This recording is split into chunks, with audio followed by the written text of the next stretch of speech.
Okay, so this is part 2 of Ozymandias. We've got as far here as deciding that the person that the statue was made of is someone who is deeply unpleasant, who sees himself as superior to everyone else. This idea of sneering, looking down on someone, the wrinkled lip. So you're looking at your adjectives, the choice of Shelley's adjectives, as well as the use of alliteration, cold command. So we've covered that. We've talked about the fact that the sculptor could see these things well in the person that he was making the sculpture of, so understood. And what I think is quite interesting here, which always gets me at this part of the poem, is that which yet survives. So the only thing that remains, the only thing that really stands out about this particular ruler, so all that remains of this ruler is how cruel is the cruelty, how cruel he was, how unkind he was. Okay, and that look is stamped. Why that verb? Why stamped? Because it cannot be replaced, it cannot be rubbed out. Stamped on lifeless things. Again, I always like to comment on the adjective lifeless, the idea that it's not his relatives, it's not his descendants, it's not his people that he ruled that have stayed out, that have remembered him. It is this idea that it is objects, not people, that remain. Okay, so objects, not people, that remain. The hand that mocked them and the heart that fed. So that's all that he remembers of the hand that mocked them and the heart that fed. And on the pedestal, so we need to know, remember we're still looking at this statue, so that entire thing is a description. It's a description of a scene, okay, of a broken statue, okay? And we've got to think about why. What is the moral? What is the point behind this poem? What is it that the poet wants us to take away from this image of a broken statue? So let's have a look. And on the pedestal, now pedestal, this is the point at which in all my lessons I do some drawing and then everybody laughs at me. I can't draw to save my life, so, just so you know. Pedestal is the block at the bottom of the statue. Okay, so if we've got sand and sand and sand and sand and sand, when we get to the bottom of the poem, you realise that all there is sand, all there is sand. You then have this pair of legs, here everybody laughs because I draw ridiculous legs and ridiculous feet. You have a pair of legs and then nothing else.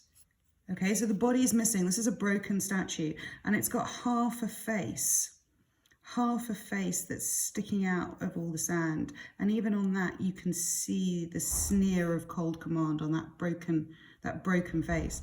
And what's written on this pedestal is these words, my name is. So let's have a look. My name is Ozymandias, King of Kings. So we're talking about superlatives.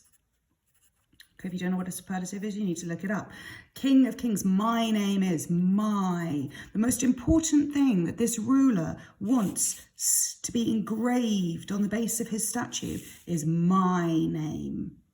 Okay, so you've got your possessive pronoun. Okay, possessive pronoun. My name is Ozymandias, King of Kings. I'm better than anyone else. Look on my works. So what do you think a ruler would say their works were? Well, it's their city, isn't it? The city, the people.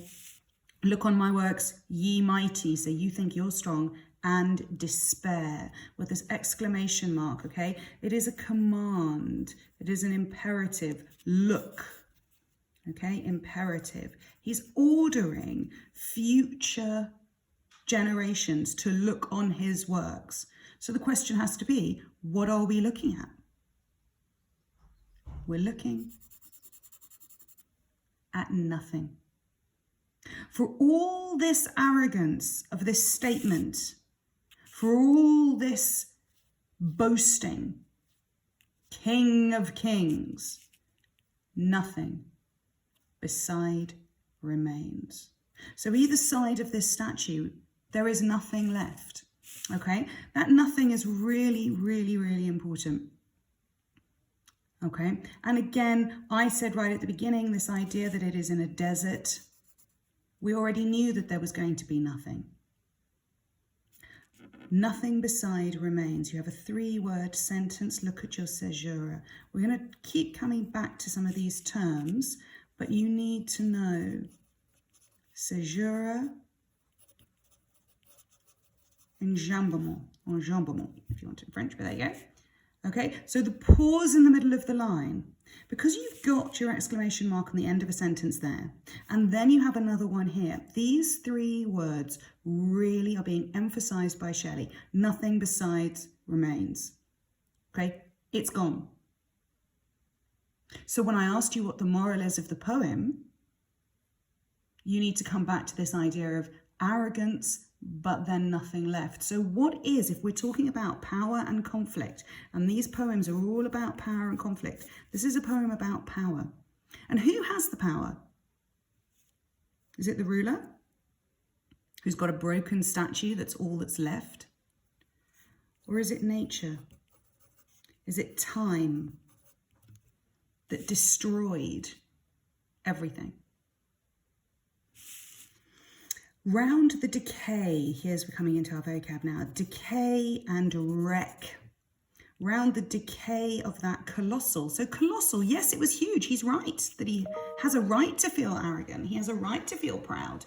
But actually, he ends up with this colossal statue as a wreck. Look at the choice of noun. Round the decay. Again, why are we ending the line in enjambment? Why do we end on decay? Round the decay of that colossal wreck, and you pause again for caesura. Boundless and bare, so here's your alliteration. Boundless and bare. Bare we know, bare means there's nothing left behind. Boundless means without limit. So for as far as you can see, no limit. So as far as you can see, there is nothing.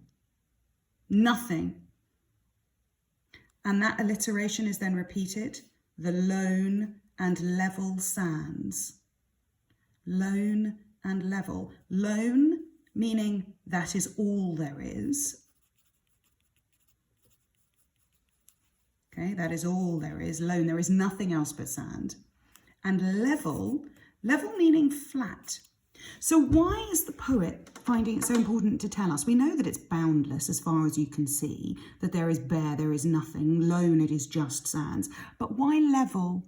What does level mean? If level means flat, it means that there are no hills, there are no dips, there are no valleys.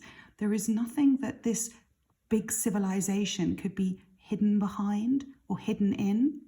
The civilization that this King of Kings built is completely destroyed, and nothing beside remains.